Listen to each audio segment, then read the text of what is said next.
Question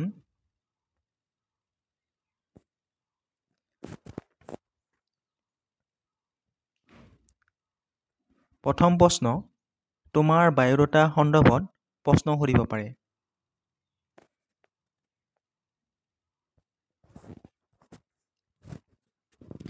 ADR grade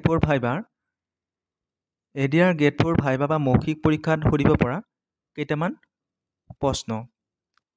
প্ৰথম প্ৰশ্ন তোমাৰ বায়ুডাটা সন্দৰ্ভত প্ৰশ্ন সুধিব পাৰে। নিজৰ নামৰ অৰ্থটো প্ৰায়ে সোধা দেখা যায়। লগতে মেট্ৰিকত কোন বিষয়ত কিমান মাৰ্কছ পাইছিল সুধিব পাৰে। প্ৰশ্নটোত কৈছে তোমাৰ বায়ুডাটা সন্দৰ্ভত প্ৰশ্ন সুধিব পাৰে আৰু নিজৰ নামৰ অৰ্থটো সুধিব পাৰে। লগতে মেট্ৰিকত কোন বিষয়ত কিমান মাৰ্কছ পাইছিল সেইটো সুধিব পাৰে। মোৰ নাম ৰাহুল। দেউতাৰ নাম ৰমেশ হাজৰিকা। মই 2014 চনত 10ম শ্ৰেণী উত্তীৰ্ণ হৈছোঁ। নামৰ অৰ্থ সুধিলে ক'ব। যদি কোনোবা কেণ্ডিডেটক নামৰ অৰ্থটো সোধে তেতিয়া সেই তাৰ উত্তৰটো দিব। যদি নোৱাৰে ছাৰ মই নামৰ অৰ্থটো নেজানো বুলি ধুনীয়াকৈ ক'ব। মোৰ প্ৰিয় বিষয় মেথছ বা তোমাৰ যিটো প্ৰিয় বিষয় আছে সেইটো ক'ব যদি সোধে। প্ৰতিখন ছাবজেক্টত কিমান নম্বৰ পাইছিলা মনত ৰাখক। কেতিয়াবা সুধিব পাৰে যে মাৰ্কশ্বিটখন চাই বা তেওঁ মেথছত কিমান নম্বৰ পাইছিলে বা প্ৰত্যেকটো ছাবজেক্ট বা এছামিছত কিমান নম্বৰ পাইছিলে সুধিব পাৰে। দ্বিতীয় প্ৰশ্ন কোনটো চাকৰিৰ বাবে সাক্ষাৎকাৰ দিব আহিছা? লগতে চাকৰিটো কিয় কৰিব বিচাৰে? কোন বিভাগৰ চাকৰি আপোনাৰ প্ৰিয়? ইয়াৰ উত্তৰটো এনেধৰণে হ'ব। চতুৰ্থ বৰ্গৰ চৰকাৰী চাকৰিৰ লাভ ব্যক্তিগৰাকীয়ে সমাজত উচ্চ সন্মান লাভ কৰে আৰু মনত আত্মসন্তুষ্টি দিয়ে। মই ৰাজ্যৰ যিকোনো বিভাগৰ চাকৰি কৰিবলৈ সাজু।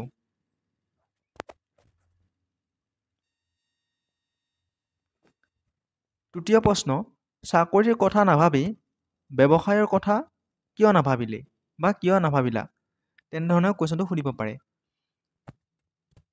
ছাৰ যিহেতু ভাল ব্যৱসায় এটা আৰম্ভ কৰিবলৈ বহু টকাৰ প্ৰয়োজন আৰু আমাৰ নিচিনা মধ্যবিত্ত পৰিয়ালত প্ৰায়ে টকাৰ অভাৱ হয়।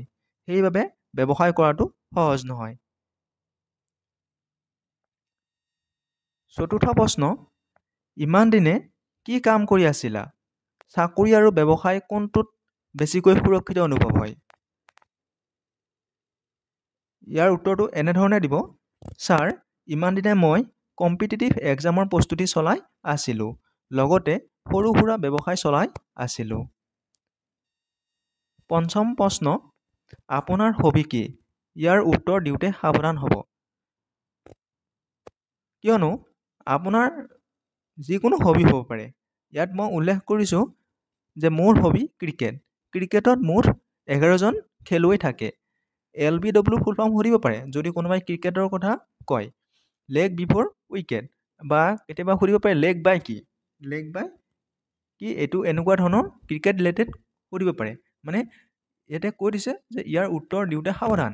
কিয়নো আপোনাৰ হবি বা গান শুনি ভাল পায়, কোনোবাই গান গাই ভাল পায়, কোনোবাই লিখি ভাল পায়, কোনোবাই পঢ়ি ভাল পায়, এনেকুৱা ধৰণৰ যিকোনো হবি হ'ব পাৰে। এতিয়া ষষ্ঠ প্ৰশ্ন অসমৰ ঐতিহাসিক স্থানৰ ওপৰত প্ৰশ্ন সুধিব পাৰে। অসমৰ যিকোনো ঐতিহাসিক স্থানৰ ওপৰত প্ৰশ্ন সুধিব পাৰে। এতিয়া মই উত্তৰ হিচাপে এটা উদাহৰণ দাঙি লৈছোঁ ৰংঘৰ। ৰংঘৰ হ'ল এটা দুমহলীয়া ঐতিহাসিক পকী গৃহ যাক আহোম শাসনকালত পেভিলিয়ন ৰূপে ব্যৱহাৰ কৰা হৈছিল। শিৱসাগৰ চহৰৰ পৰা মাত্ৰ 3 কিলোমিটাৰমান আঁতৰত এই গৃহটো অৱস্থিত। ইয়াৰ পৰা এসময়ত ৰাজ পৰিয়াল আৰু বিশিষ্ট ৰাজ বিষয়াসকলে বিশেষকৈ ৰঙালী বিহুৰ সময়ত অনুষ্ঠিত হোৱা ম'হ যুঁজ, শেন যুঁজকে প্ৰমুখ্য কৰি অন্যান্য বিনোদনমূলক কাৰ্যসূচী উপভোগ কৰিছিল।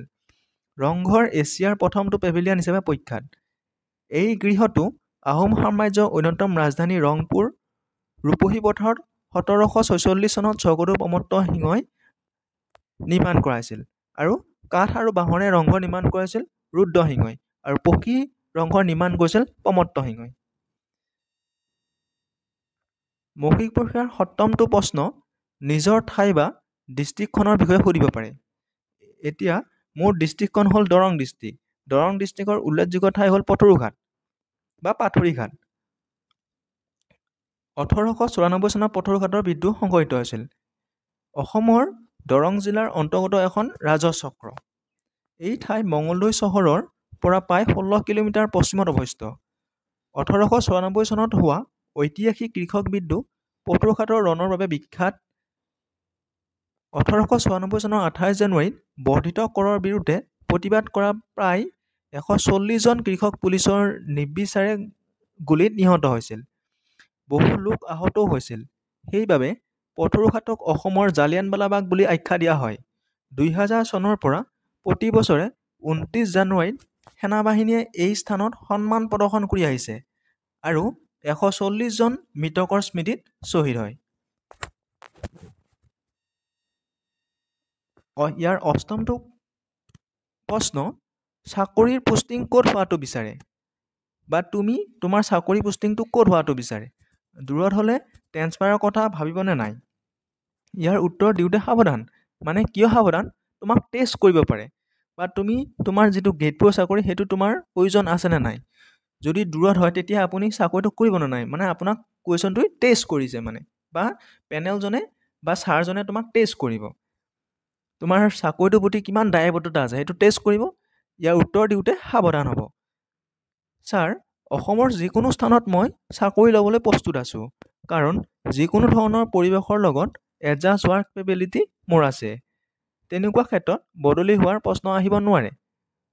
যদিও তুমি দূৰত চাকৰি কৰিবলৈ ইচ্ছা নাই বা ইচ্ছা প্ৰকাশ নকৰে, কিন্তু তাত বা ছাৰজনৰ আগত এইটো তুমি ক'ব নোৱাৰা, ছাৰ মই দূৰত চাকৰি নকৰোঁ, এইটো ক'ব নোৱাৰা। ইয়াৰ 9ম নম্বৰ কুৱেশ্যনটো হ'ব, কেৱল দৰমহা কেইটাৰ বাবেহে চাকৰিটো কৰিব বিচাৰেনে? কুৱেশ্যনটো কৈছে কেৱল দৰমহা কেইটাৰ বাবেহে চাকৰিটো কৰিব বিচাৰেনে? ছাৰ, নহয়। এটা চৰকাৰী চাকৰিয়ে কেৱল দৰমহা নিদিয়ে, লগতে সমাজত সন্মান আৰু পৰিয়ালটোক আত্মৰক্ষা দিয়ে।